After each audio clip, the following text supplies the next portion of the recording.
माइला दाइ के छ खबर? यो चाहिँ भाङटार डाँडा है, भाङटार डाँडा। यहाँ लप पनि रहेछ है। यो मुर्दुमसँग आएको मिलाएको जानु नमानेर फोन हेर्नु दिँदिनँ भनेपछि चाहिँ जल्ल दिमागको बत्ती जलेर झिझिझिझिझिझिझिझिझ परेर हुन्छ जानु मान्यो। बल्ल बल्ल बल्ल हाम्रो भाइ चाहिँ तल डाँडामा राखेर आएको। यत्रो परिवर्तन भएछ नआएको धेरै धेरै भयो। यता यो पनि खेती तोरण पनि रहेछ। यस्तो छ नजरा।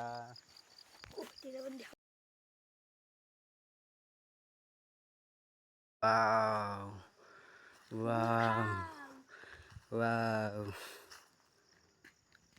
वाउ यस्तो छ हाम्रो।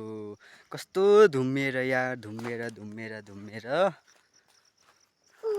आजल त करेन्ट लागिहाल्छ नि। पहिला यो लाइन नजोड्दाखेरि पो हामी चढेको त अनि माथिसम्म हो, माथिसम्म चढेको हो।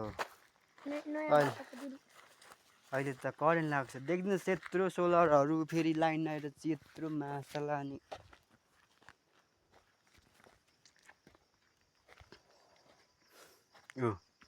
जुनुनुनुनुनु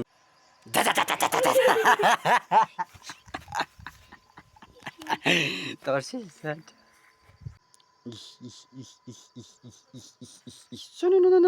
रेल जस्तै रहेछ त बाटो त।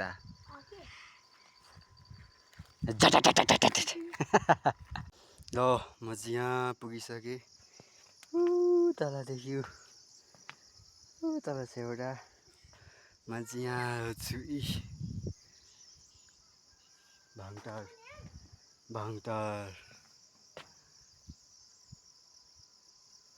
लहै नजारा, लहै नजारा।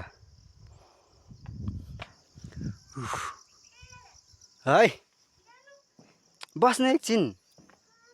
किन सक्दैनस् क्या त त?